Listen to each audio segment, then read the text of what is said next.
स्वर सुधा मंच पर प्रस्तुत है मालती जोशी की कहानी प्यार के दो पल बहुत हैं। स्वेटर हाथ में थामे हुए मैं कोई 10 मिनट से काउंटर पर खड़ी थी। लाल रंग की जमीन पर दौड़ते हुए सफेद खरगोश की एक एक भंगिमा मुझे याद हो गई थी। उस डिजाइन का एक एक फंदा मेरे जेहन में उतर गया था, परंतु सेल्समैन को मेरी ओर देखने की फुर्सत नहीं थी। दुकान के सारे अमले का ध्यान दुकान के मुख्य द्वार की ओर सिमट गया था। शायद किसी वीआईपी कस्टमर की आमद थी। लोग वहां बिछे जा रहे थे और मैं तथा मुझ जैसे सामान्य ग्राहक असहाय भाव से अपनी बारी की प्रतीक्षा कर रहे थे। धीरे धीरे मेरी असहायता खीज में बदल गई और मैंने तल्खी से कहा, भाई साहब, क्या 1 मिनट इधर देखेंगे? मेरी आवाज शायद ज्यादा ही ऊंची हो गई थी। वह एकदम सचेत हुआ और मुझसे मुखातिब होकर बोला, हाँ बोलिए मैडम। बोलना क्या है? घंटे भर से इस स्वेटर के दाम पूछ रही हूँ, आपको फुर्सत ही नहीं है। उस पर प्राइस टैग लगा हुआ है मैडम, आप चाहती तो इतनी देर में पढ़ सकती थी। मुझे अपनी भूल का एहसास हुआ। फिर भी अपनी झेप मिटाते हुए मैंने कहा, वह तो बताने वाली प्राइस है, देने वाली कीमत बोलिए। मैडम, यह स्टोर है, गुमटी नहीं है। यह मोल भाव नहीं होता। उसने जैसे मुझे मेरी औकात बता दी थी। एक तीखा सा उत्तर मेरी जबान पर आ गया था और उसे सुनने की फुर्सत नहीं थी। उसे किसी ने आवाज दी थी और पुलोवर्स का एक बंडल लेकर वह बीच वाले काउंटर पर चला गया था। मैं निरुपाय भाव से उसे देखती रह गई। बहन जी, मेरे बगल में खड़े सज्जन ने कहा, आप बेकार हलकान हो रही हैं। इस समय कोई आपकी ओर ध्यान नहीं देगा। दुकान में कलेक्टर की मैसेज आई हुई है। इस समय और किसी की पूछ परख नहीं होगी। क्या मतलब? क्या कलेक्टर की मैसेज ही पैसे देती है? हम लोग क्या सैंत मैत में खरीदते हैं? आप उल्टा बोल रही हैं।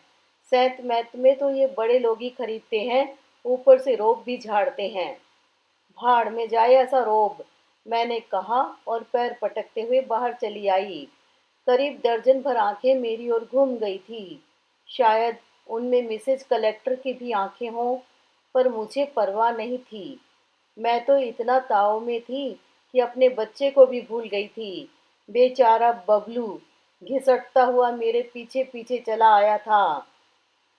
वे उसी तैश में सीढ़ियां उतर रही थी कि किसी ने पुकारा, आशु, अश्विनी।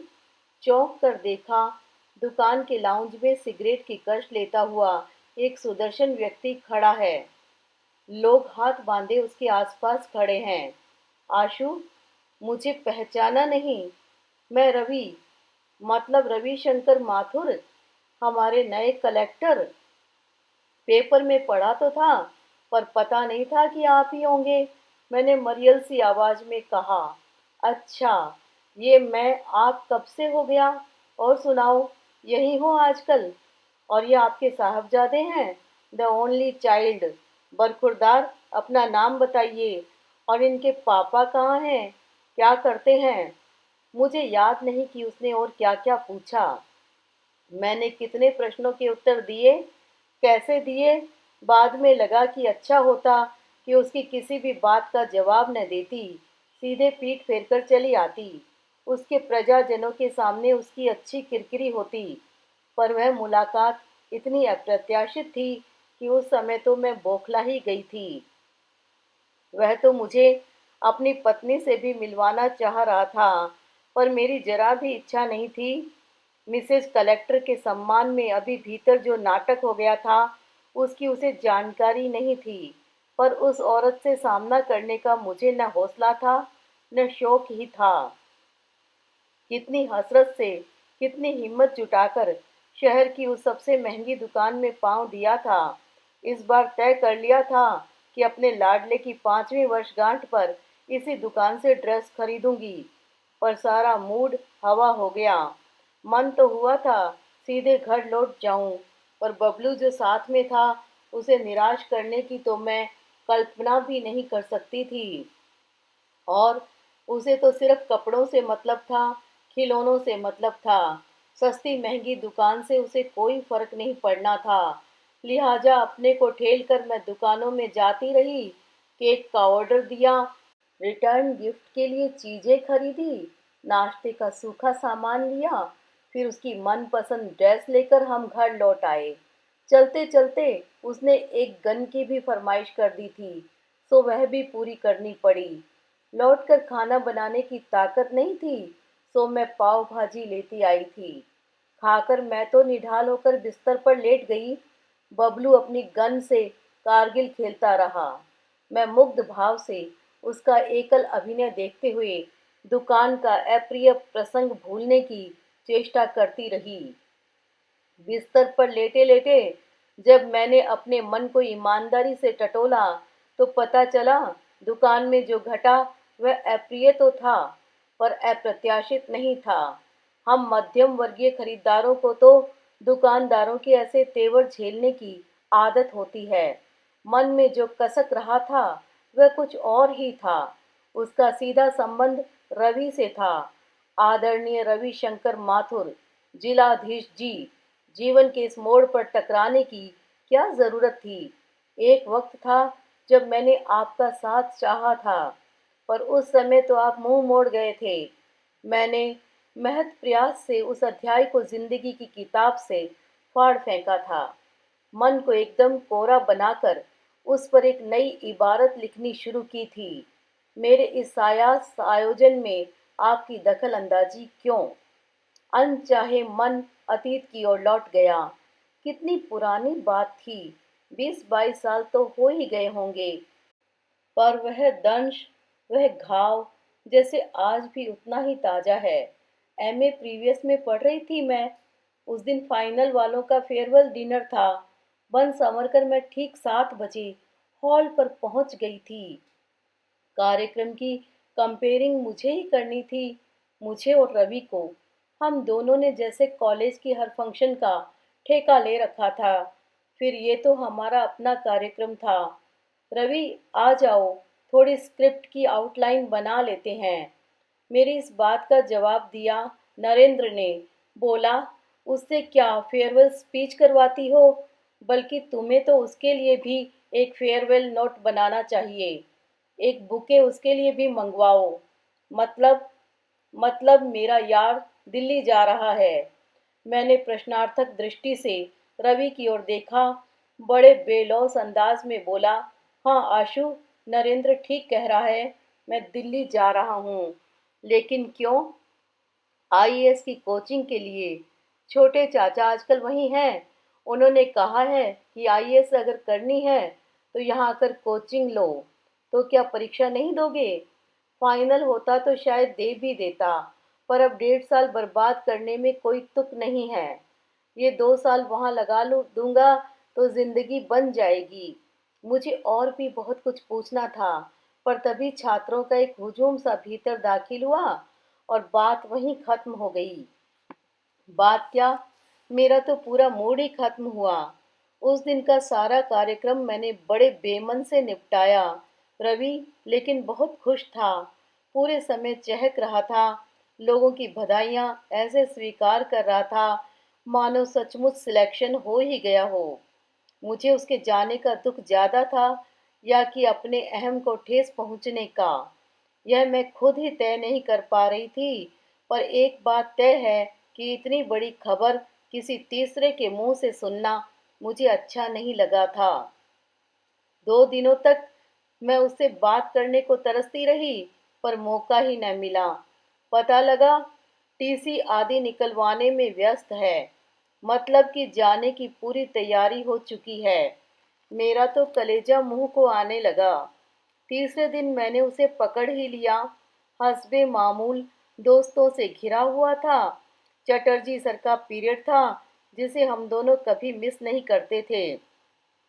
उसे तो खैर अब कोई परवाह नहीं थी, पर उसकी खातिर मैंने भी पीरियड गोल कर दिया।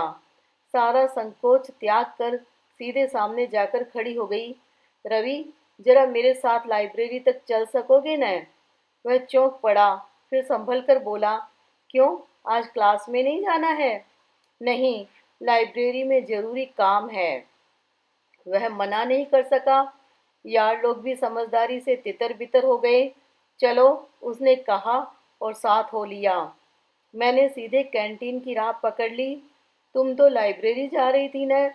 नहीं, मुझे तुमसे जरूरी बात करनी है और लाइब्रेरी में बात करना मना है। उसने शायद खतरे को भांप लिया। वहीं रास्ते में ठिठक कर खड़ा हो गया। बोलो, क्या बात है? बात यूं खड़े खड़े नहीं हो सकती। कैंटीन न जाना चाहो तो यहीं कहीं घास पर बैठ लेते हैं। और प्लीज इस तरह बार बार घड़ी मत देखो। आज की गाड़ी से ही तो रिजर्वेशन नहीं है न? वह झेप गया। फिर हम लोग चुपचाप चलते हुए कैंटीन तक आ गए। जैसा कि मैं जानती थी, इतनी सुबह वह लगभग खाली थी। हम लोग सबसे कोने वाली मेज पर जाकर बैठ गए। हाँ, अब बोलो क्या बात है? उसने बेजार से लहजे में कहा। तो तुम जा रहे हो? हाँ। कितने दिनों के लिए? कह नहीं सकता। 2 साल, 4 साल, जितने भी लग जाएं। जो काम ठान लिया है उसे पूरा करके ही लौटना है। तब तक मैं क्या करूं? कर तो रही हो। प्रीवियस करो, फाइनल करो। चाहो तो पीएचडी कर लेना। वैसे भी लेक्चरशिप तुम्हारी तय है। पीएससी में भी तुम्हें कोई रोक नहीं सकता। तुम क्या सोचते हो, तुम्हें मैंने अपना करियर गाइड नियुक्त किया हुआ है? तो फिर मुझसे पूछने का मतलब क्या है? मैं यह पूछ रही हूँ कि मेरे लिए क्या सोचा है। वह ठठाकर हंस पड़ा। अरे, तुम तो एकदम वो परिणीता वाली मीना कुमारी की टोन में बोल रही हो। मुझे क्या करना होगा? उसने मीना कुमारी की नकल उतारते हुए कहा। वह अब भी हंसे जा रहा था, पर जब मैंने उसकी हंसी में साथ नहीं दिया तो चुप हो गया। मैंने कहा, यही समझ लो कि ये मैं परिणीता की मीना कुमारी की तरह ही पूछ रही हूँ। मेरे लिए क्या सोचा है? उसकी आंखें आश्चर्य से फैल गई। आशु, आर यू सीरियस? क्या तुम सीरियस नहीं हो? सॉरी आशु, पर मैंने इस तरह से कभी सोचा ही नहीं था। We are just friends, good friends no doubt, but just friends. तुम्हें अगर किसी तरह की गलतफहमी हो गई हो तो मुझे बहुत दुख होगा।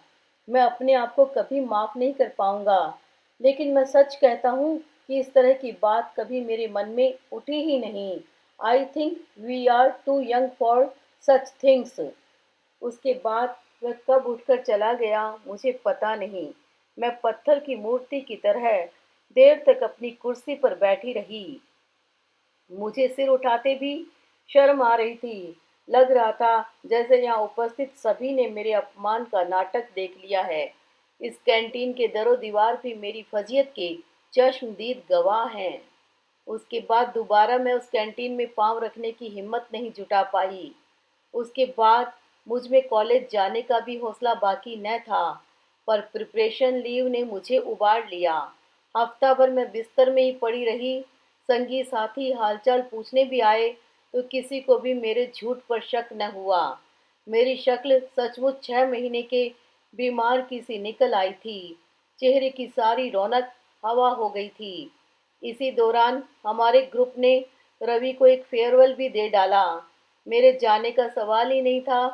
किसी ने इसरार भी नहीं किया, बस अफसोस भर जताया। मेरी सहेलियां मेरे व्यक्तित्व से प्रभावित भी थीं और आतंकित भी। उन्हें तो मेरे न आने से खुशी ही हुई होगी। फिर एक दिन कुलदीप मेरे घर आया। कुलदीप मेरा बैडमिंटन में पार्टनर था। हम दोनों कॉलेज के लिए कई बार शील्ड लेकर आए थे। वह बड़ा ही खिलंदड़ा शरीर और हंसमुख इंसान था, पर उस दिन आया तो बड़ी संजीदा सी सूरत बनाकर सामने बैठा रहा। बड़ी मरियल सी आवाज में पूछा, कैसी हो? बस जिंदा हूँ। उसका चेहरा और लटक गया। वह बड़ी गंभीरता से मेरे इलाज के बारे में पूछता रहा। उसने दो एक स्पेशलिस्टों के नाम भी सुझाए। उनके पास खुद ले चलने की पेशकश भी की। उसकी संजीदगी पर मुझे बेसाख्ता हंसी छूट गई। मैंने कहा, कुलदीप, प्लीज भगवान के लिए ये मातम बंद करो। मुझे सिर्फ फ्लू हुआ है और तुम ऐसे बिहेव कर रहे हो जैसे मेरी कैंसर की आखिरी स्टेज चल रही है। वह फिर भी गंभीर बना रहा। बड़ी देर बाद डूबती सी आवाज में बोला, अगर कैंसर की आखिरी स्टेज होती तो भी मुझे परवाह नहीं थी। मैं घर परिवार से लड़ जाता और तुम्हें डोली में बिठाकर ले जाता। अगर कल को तुम्हें कुछ हो भी जाता तो अपनी हैसियत के मुताबिक एक छोटा मोटा ताजमहल बनवा देता, पर तुमने मौका ही नहीं दिया। कुलदीप, मेरी आंखें आश्चर्य से फैल गई थी। कुलदीप, ये तुम क्या कह रहे हो? इतना चीखने की जरूरत नहीं है आशु। मैं बिल्कुल अपने होशो हवास में हूँ। लेकिन मैं शायद तुम्हें कभी समझा न सकूंगा कि मैंने कितनी शिद्दत से तुम्हें चाहा है। मेरी जबान पर तो जैसे ताला लग गया था। तुमने मेरे सपनों पर पानी फेर दिया, और वह भी उस नालायक रवि के लिए। पता है उस दिन पार्टी में वह तुम्हारी कैसी मजाक बना रहा था। बोला, अपने ऊपर मरने वाली हर लड़की से अगर मैं शादी करने लगूं तो मुझे तो नवाबों की तरह एक हरम पालना पड़ेगा। शर्म के मारे मैं कुलदीप से आंख नहीं मिला पाई। रवि पर तो इतना गुस्सा आ रहा था कि सामने होता तो मैं उसका मुंह नोच लेती। कुलदीप मेरा इतना अच्छा दोस्त था, पर मैं कभी उसके मन की था नहीं ले पाई थी।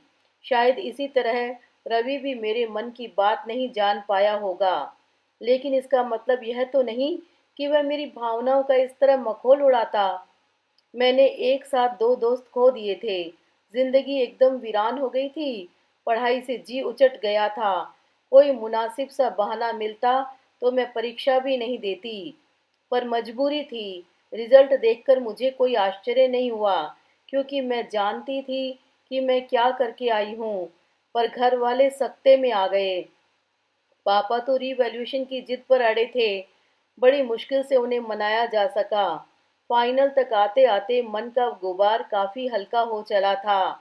पढ़ाई भी मैंने जमकर की, पेपर्स भी ठीक ठाक ही दिए, पर पिछली कसर पूरी न हो सकी। सारा कैरियर चौपट हो गया। रिजल्ट आते ही माँ ने हल्ला मचाना शुरू किया तो पापा भी चेते। उन्होंने जोर शोर से वर्ष शोधन शुरू कर दिया। बेचारे कहाँ कहाँ से मेरे लिए रिश्ते ढूंढ कर लाते थे। मैं हर एक में अपने सपनों का राजकुमार खोज रही थी, पर निराशा ही हाथ लगती थी। कुछ लोगों ने स्वयं ही मुझे नकार दिया। उनकी दृष्टि में मेरी शैक्षणिक योग्यता उनके अनुरूप नहीं थी। एक जगह लगा कि बात लगभग तय सी है। व्यक्ति सुदर्शन था, नौकरी भी अच्छी खासी थी। भाभी ने जरा डांट कर ही ताकीद कर दी थी कि नखरे मत करना, ऐसे लड़के रोज रोज हाथ नहीं आते। चाय के दौरान उन सज्जन ने पूछा, आप नाटकों में काम करती थी? हाँ, कॉलेज में अक्सर किया है। अभिजीत को जानती हैं?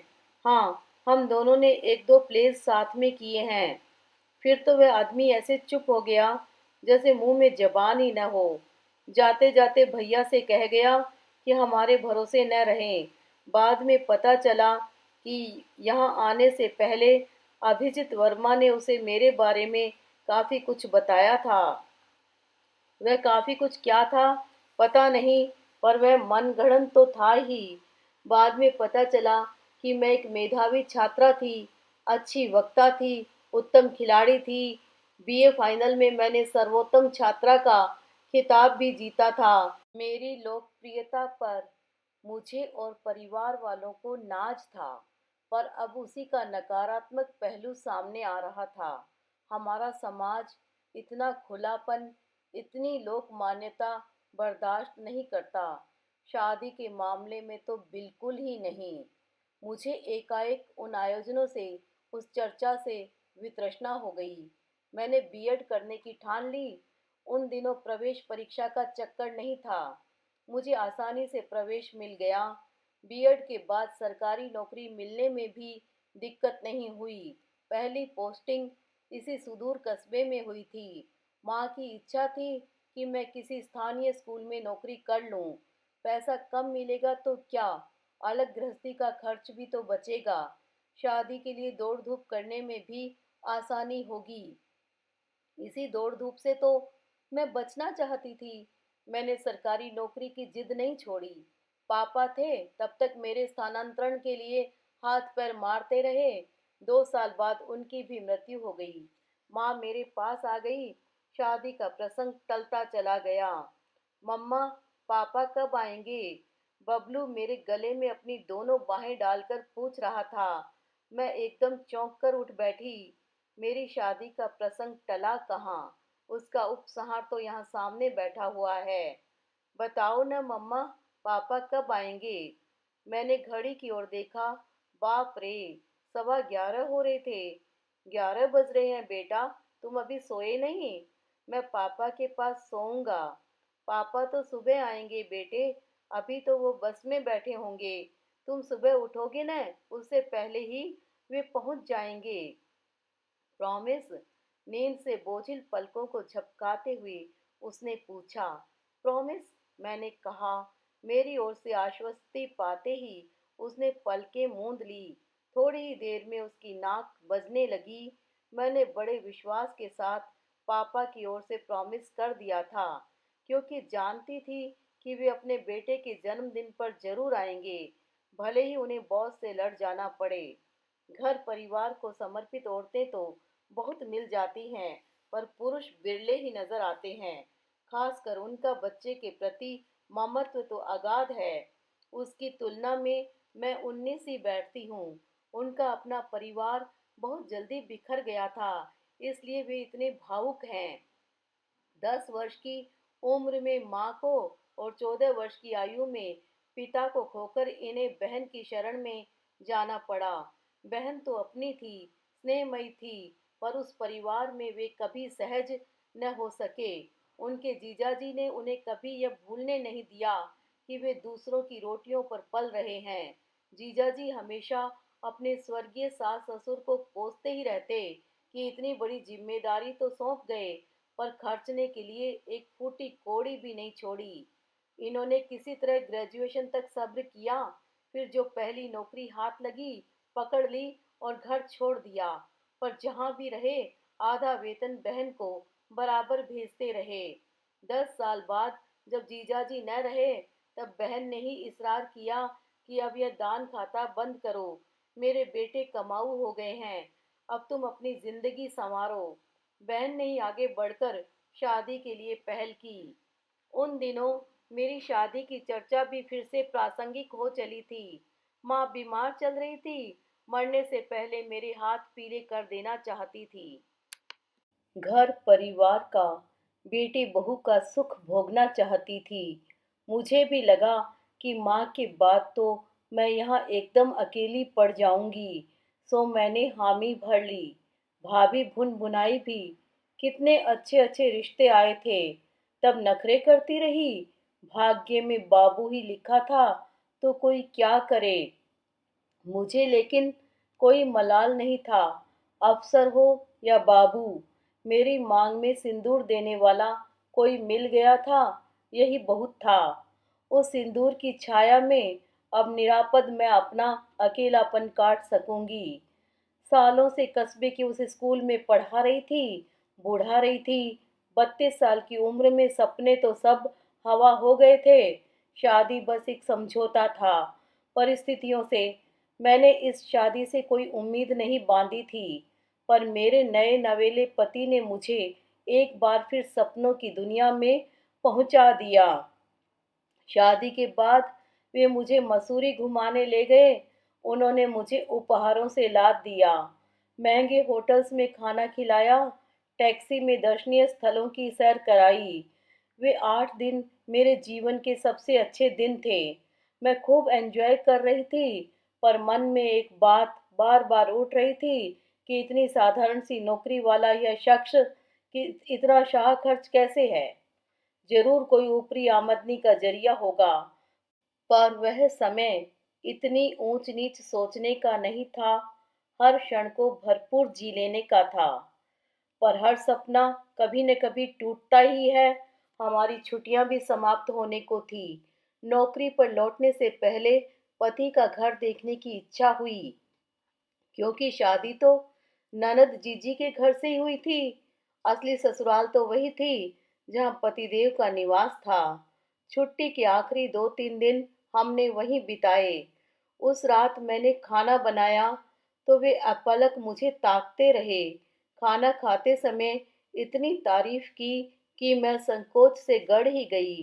कहा भी कि आपको इतना आश्चर्य क्यों हो रहा है? मैं तो सालों से खाना बना रही हूँ। हर हिंदुस्तानी लड़की कम से कम दाल चावल सब्जी रोटी तो बना ही लेती है। फिर भी वे उसी तरह अभिभूत बने रहे। सुबह जब बिस्तर में चाय दी तो हर्ष और विस्मय से उनकी आंखें छलक रही थी। मुझे लगा कि अब चाय की तारीफ में भी कसीदे पढ़े जाएंगे, पर जब बड़ी देर तक कोई बात नहीं हुई तो मैंने चौंक कर देखा। वे चाय का कप हाथ में थामे मुझे एकटक देख रहे थे। मैं कमरा साफ कर रही थी। झाड़ू रोककर मैंने पूछा, ऐसे क्या देख रहे हैं? सोच रहा हूँ कि जो हाथ बैडमिंटन की रैकेट थामने के लिए बने थे, आज झाड़ू लगा रहे हैं। बैडमिंटन? मेरे मुंह से अनायास ही एक उसास निकल गई। पता नहीं कितनी पुरानी बात हो गई है। अब तो याद भी नहीं आता कि कभी खेलती थी। यही तो मैं कह रहा हूँ, तुमने गलती की जो खेलना छोड़ दिया। चाहती तो किसी बैंक वगैरह में आसानी से जॉब पा जाती। वे लोग तो स्पोर्ट्समैन को हाथों हाथ लेते हैं। कुलदीप भी तो लग गया था, शायद कैनरा बैंक में। अब तो बड़ा अफसर बन गया होगा। आप कुलदीप को जानते हैं? हाँ, मैं तो सबको जानता हूँ। कुलदीप, अभिजीत, रविशंकर, असलम, कविता, सुलेखा। पता है वह सुलेखा एक बार इटारसी में मिली थी। बाप रे, क्या मोटी हो गई है। आप आप इन सबको कैसे जानते हैं? उन्होंने कोई उत्तर नहीं दिया। चाय का कप टिपाई पर रखकर वे उठे। एक बड़ी सी ट्रंक में से उन्होंने एक फोटो निकाला और मेरे सामने कर दिया। फोटो बहुत पुराना था, पर मैं पहचान गई। वह हमारा बीए का ग्रुप फोटो था। सामने की पंक्ति में हम 8 लड़कियां थी। रजनी, सुलेखा, शाहिना, मैं, करुणा, गीता, पूनम और कॉलेज की ब्यूटी क्वीन सुगंधा। आपके पास ये फोटो? मेरी बात पूरी होने से पहले ही उन्होंने अपनी उंगली एक बिंदु पर रख दी। तीसरी या चौथी पंक्ति में वह थे। चेहरा तब इतना भरा हुआ नहीं था, पर मैं पहचान गई। आप हमारी क्लास में थे? मेरे आश्चर्य का अंत न था। हाँ, लेकिन सिर्फ जनरल इंग्लिश की क्लास में ही हम लोग साथ बैठते थे। शेष सब्जेक्ट्स तो अलग थे न। पर मुझे तो याद नहीं आ रहा। कैसे याद आएगा? पूरे 85 लोगों की क्लास थी और सारे वक्त शोर ही तो होता रहता था।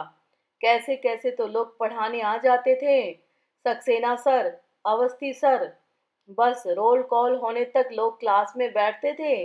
बाद में तो कोई उनकी सुनता ही नहीं था। और वो पाठक सर की तो तुम लोग क्या गत बनाते थे। आपको यह भी याद है? हाँ, बैक बेंचर्स और क्या करते हैं, केवल मजे ही तो लेते हैं। मुझे वो जनरल हिंदी के पीरियड्स, वह खचाखच भरी क्लास, वह शोर, वह फिक्रे, सब कुछ याद आ रहा था। स्मृति के उपवन में अचानक असंख्य चेहरे खिल उठे थे, पर उनमें यह चेहरा कहीं नहीं था। मुझे आप याद क्यों नहीं आ रहे हैं? मैंने तड़प कर कहा। लेट इट गो यार। याद करने लायक कुछ होता तभी न याद आता। न पढ़ने में, न खेलने में, न गाने बजाने में, न शोर शराबे में। कहीं भी तो मेरा वजूद नहीं था। तुम कैसे याद कर सकती हो? बस डिग्री भर का वास्ता था। सुबह 2 ट्यूशन करके कॉलेज पहुंचता था। शाम को लौटते हुए 2 ट्यूशन्स करता था। इससे ज्यादा कुछ करने का न तो हौसला था, न सुविधा थी। आप मुझे जानते थे? कौन नहीं जानता था। तुम तो you were pride of our college. तुम, रवि, कुलदीप, सुगंधा, तुम सब पर तो कॉलेज को नाज था। तुम तो बल्कि ऑलराउंडर थी। कभी कभी तो रश्क भी होता था। ईश्वर एक ही व्यक्ति को इतना सब कुछ कैसे दे देता है। हम लोगों ने कभी बात नहीं की। एक आध बार की थी, शायद इलेक्शन के वक्त या फिर डिबेट के बाद तुम्हें कॉन्ग्रेचुलेट किया था। ठीक से याद नहीं। पर मुझे याद क्यों नहीं आ रहा? कैसे आएगा? तुम्हारे आसपास तो उन दिनों इतनी भीड़ हुआ करती थी। मैंने कितनी मुश्किल से हिम्मत जुटाई थी, मैं ही जानता हूँ। मैं तो सन रह गई। यह शख्स तो सब जानता है, सबको पहचानता है। क्या इसे रवि के बारे में मालूम है? क्या यह कुलदीप की भावनाओं को जानता था? क्या अभिजीत ने कभी इनके सामने भी बकवास की होगी? मैं परेशान हो उठी। वह अतीत जो मेरे लिए व्यतीत हो गया था, नए सिरे से उठ खड़ा तो न होगा। हम लोग एमए में साथ होते तो शायद मुझे याद रहता, मैं आपको पहचान लेती। वहाँ कम लोग होते हैं न। अरे, एमए कहाँ से करता? बीए करने के तो लाले पड़े हुए थे। बोर्ड की परीक्षा में साइंस ग्रुप में 75% मार्क्स थे, पर टेक्निकल लाइन नहीं ले सका। बीए कर सका, यही बहुत था। एमए तो मेरे लिए सपना था। उस समय बस एक ही धुन थी, पैसे कमाकर जीजाजी का कर्ज चुकाना। इसलिए जो भी नौकरी मिली पकड़ ली। शादी करने का तो कभी सोचा ही नहीं था। शायद अब भी न करता। पर पर क्या? उस दिन जीजी ने तुम्हारी फोटो दिखाई तो मैं हैरान रह गया। तुम्हारा रिश्ता कभी मेरे लिए आएगा, इसकी तो आशा ही नहीं की थी। उस समय तुम तो मेरे लिए आकाश कुसुम थी। पता नहीं किस पुण्य प्रताप से वह मेरी झोली में आ गया। बस भी कीजिए, कुछ भी बोले जा रहे हैं। सच कह रहा हूँ अश्विनी, तुम मुझ जैसे मामूली आदमी के लिए नहीं बनी थी। तुम्हारे पिता जीवित होते तो जरूर तुम्हारे अनुरूप वर खोजते। मैं जानता हूँ पिता का न होना क्या होता है, इसे मैं जानता हूँ। नहीं तो आज मैं भी इंजीनियर होता। चलिए, यही समझ लीजिए कि हम दोनों की बदकिस्मती ने ही हम दोनों को मिलाया है। आप अगर इंजीनियर होते तो शायद हमारी शादी नहीं होती। मेरे भाई के पास इतना पैसा नहीं था। मेरी बात शायद उन्हें थोड़ी सी राहत दे गई। उनकी खोई आंखों में चमक लौट आई। उस सुबह ने मुझे भी एक सुखद मोड़ पर लाकर खड़ा कर दिया था। उस क्षण से मेरी मानसिकता ही बदल गई। यह शादी मैंने मजबूरी में स्वीकार की थी, पर पति के इस रहस्योद्घाटन ने मेरे जीवन को एक नया अर्थ दे दिया। अब तक मैं प्यार की पीड़ा से ही परिचित थी। प्यार पाने का आनंद क्या होता है, यह पहली बार जाना। कोई मुझे इतना चाहता है, इतने सालों से चाहता है, यह सोच सोचकर मैं पुलकित होती रही। जिंदगी से जो भी गिले शिकवे थे, सब दूर हो गए। इस नई अनुभूति ने मुझे एक नई जीवन दृष्टि दी। मेरे मन में उस गृहस्थी के प्रति एक ममत्व, एक अपनत्व जाग उठा। 2 दिनों तक लगातार खटकर मैंने उनके ब्रह्मचारी आश्रम की काया पलट कर दी। सारे घर को धो पोंछकर चमका दिया। किचन को जरा तरतीब दी। जो भी सामान था करीने से लगाया। बिस्तर पर नई कढ़ाई वाली चादर बिछा दी। खिड़कियों के लिए नए पर्दे, कुर्सियों के लिए नए कुशन खरीदे। पांव पोछ तक मैंने बदल डाला। वे विस्मय विमुग्ध नजरों से मुझे देखते रहे, जैसे उन्हें अपनी आंखों पर, अपने भाग्य पर विश्वास न आ रहा हो। जाने से पहले धोबी घाट लगाकर मैंने उनके सारे कपड़े धो डाले, खुद बैठकर प्रेस किए। कपड़े रखते हुए संदूक की तलहटी में रखी पासबुक पर मेरी नजर पड़ी। उत्सुकतावश मैंने उसे उठा लिया। मन में एक अपराध बोध तो था, पर मैंने मन को समझा लिया कि यह किसी तीसरे व्यक्ति की तो नहीं है, मेरे पति की पासबुक है। उसे खोलने का मेरा हक बनता है। खोलकर देखा, मात्र 500 शेष थे। पिछले 1.5 महीने में करीब 50,000 की राशि समय समय पर निकाली गई थी। जाहिर है शादी का जो भी थोड़ा बहुत खर्च था, इन्होंने ही किया होगा। और मसूरी की वह शाही ट्रिप, मैं तो पता नहीं क्या सोच बैठी थी। यह तो घर आकर पता चला कि ये आदमी कितना फटे हाल है। न रसोई में 4 बर्तन थे, न ढंग की 4 कुर्सियां थी, न कपड़ों के लिए अलमारी थी, न फ्रिज था। एक ब्लैक एंड वाइट टीवी जरूर था। फिर भी उस घर से एक रिश्ता जुड़ गया था। जाते हुए मन उदास हो आया था, पर जब इनका भी बैग तैयार होने लगा तो मैं चौंकी। आप कहाँ चल दिए? तुम्हें टैक्सी में अकेले कैसे भेज दूं? पर टैक्सी में जाने की ज़रूरत क्या है? इतनी बसें तो चलती हैं। चलो अच्छा, बस में ही चलते हैं। नहीं, आप नहीं जाएंगे। बेकार छुट्टियां बर्बाद करने से फायदा? अभी तो साल भर तीज त्योहार चलते रहेंगे, आना जाना लगा रहेगा, फिर परेशानी होगी। नहीं, आप साथ नहीं आएंगे। कल ही ज्वाइन किया है और आज फिर छुट्टी लेंगे, अच्छा लगेगा? बड़ी मुश्किल से मैंने उन्हें रोका। तब से बराबर रोकती ही आ रही हूँ। हर बात पर टोकती रहती हूँ। बार बार जताती रहती हूँ कि मैं कोई विशिष्ट अतिथि नहीं हूँ, आपकी पत्नी हूँ। हर बार मेरे लिए किसी विशेष आयोजन की जरूरत नहीं है। उनके उफनते उत्साह को बांधना बहुत मुश्किल काम है, पर यह कठोर कर्तव्य मुझे हर बार करना पड़ता है। जैसा कि मैंने बबलू को प्रॉमिस किया था, ये सुबह 5 बजे ही लदे फदे पहुंच गए थे। मिठाई, खिलौने, ड्रेस, बबलू की तो ऐश हो गई थी। फिर हम दोनों ने मिलकर घर सजाया, रिटर्न गिफ्ट्स तैयार किए, बच्चों के लिए छोटे मोटे गेम्स भी तैयार किए। बीच बीच में मेरा रसोई में और इनका बाजार में चक्कर लगता रहा। 5 बजे सब कुछ एकदम तैयार था। 6 बजे से बच्चे आना शुरू हो गए। 9 बजे तक हंगामा चलता रहा। हम दोनों बच्चों को देख देख कर खुश होते रहे। बबलू के जन्मदिन पर हर साल ऐसा ही हंगामा होता है। उस समय वे किसी की नहीं सुनते।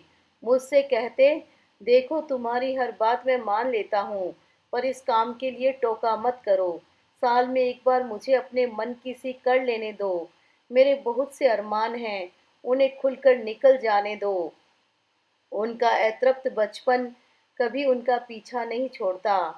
रात बबलू अपने उपहार खोलने में व्यस्त था और मैं बिखरा घर समेट रही थी कि मैंने देखा, ये जूते बांध रहे हैं। क्या निकल रहे हैं? और क्या, ऑफिस में ऑडिट चल रहा है। बड़ी मुश्किल से बॉस को एक दिन के लिए पटाकर आया हूँ।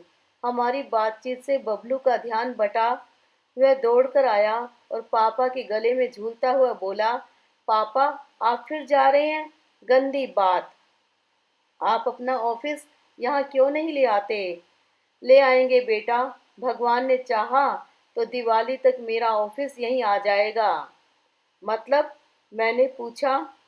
मतलब कुछ नहीं, ट्रांसफर के चांसेस हैं। पिछला खड़ूस बास चला गया है ना। ये नया वाला जरा कंसिडरेट है। उसने एप्लीकेशन फॉरवर्ड कर दी है। अब देखो कब तक होता है। आप एप्लीकेशन वापस ले लीजिए। क्यों? बड़ी मुश्किल से तो। नहीं, मेरी इच्छा नहीं है। वे कुछ क्षण तक मुझे घूरते रहे। उनके चेहरे पर कई रंग आए और गए। मुझे डर लगा कहीं वे कुछ गलत न सोचने लगे, इसलिए जल्दी से स्पष्टीकरण दे डाला। सुनिए, वो अपनी क्लास में रवि माथुर था न, वह यहाँ कलेक्टर बनकर आ गया है। तो मैं नहीं चाहती आप अपने क्लास फेलो के मातहत काम करें। पागल हुई हो? कलेक्टर से भला मेरा क्या लेना देना? फिर भी वह जिले का राजा होता है, कभी भी सामना हो सकता है। इस हिसाब से तो तुम भी उसकी प्रजा में शुमार हो, तो तुम अपना ट्रांसफर करा लो। फिर कल को उसकी वहाँ पोस्टिंग हो गई तो फिर कहीं चल देंगे। बबलू बारी बारी से हम दोनों के चेहरे देख रहा था। जब उसके पल्ले कुछ नहीं पड़ा तो वह वापस जाकर खिलौनों में उलझ गया, पर उसका ध्यान उचट गया था। वह बार बार नजर उठाकर हमें देख रहा था, हमारी बातें समझने की चेष्टा कर रहा था। अश्विनी, वे गंभीर स्वर में बोले, मैं इसीलिए हमेशा कहता हूँ कि ये मास्टरी तुम्हें फबती नहीं है। तुम एक बाबू की बीवी बनने लायक नहीं हो। तुम्हें तो किसी अफसर की बीवी बनना चाहिए था। देखिए, अगर मेरे भाग्य में अफसर की बीवी बनना लिखा होगा तो किसी दिन आप भी ऑफिसर बन जाएंगे। पर भगवान के लिए बार बार ऐसी बातें मत किया कीजिए। वे एक फीकी हंसी हंस दिए। मेरी तो कभी कोई महत्वाकांक्षा नहीं रही, पर तुम्हारे लिए जरूर लगता है। काश मैं कोई कायदे का आदमी बन पाता। कायदे के आदमी और कैसे होते हैं? मैंने उनके कंधे पर सिर रखकर कहा। हमें उस मुद्रा में देखकर बबलू भी पास खिसक आया था। मैंने उसे थपथपाते हुए कहा, एक फूल सा बच्चा, एक प्यार करने वाला पति। सच मानिए, औरत को इससे अधिक कुछ भी दरकार नहीं होता।